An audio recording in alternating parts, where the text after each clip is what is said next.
అందరికంటే ఎక్కువగా టెంపుల్స్ ని నాశనం చేసింది ఎవరు? ఏంటి టిప్పు సుల్తానా, ఔరంగజేబా?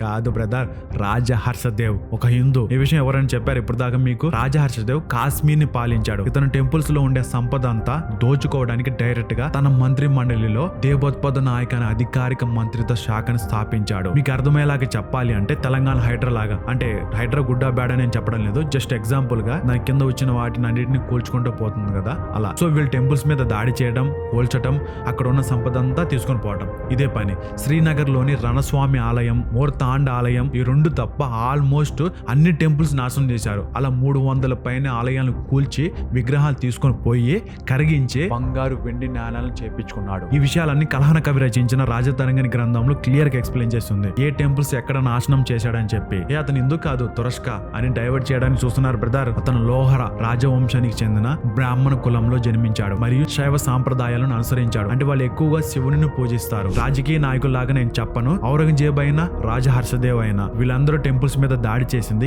కేవలం సంపద కోసం మాత్రమే. ఇలాంటి వాట్సాప్ యూనివర్సిటీలు దొరకవు, మన ఛానల్ దొరుకుతాయి. అందుకే షాషుమిత్ ఛానల్ తో కనెక్ట్ అయి ఉన్నాడు.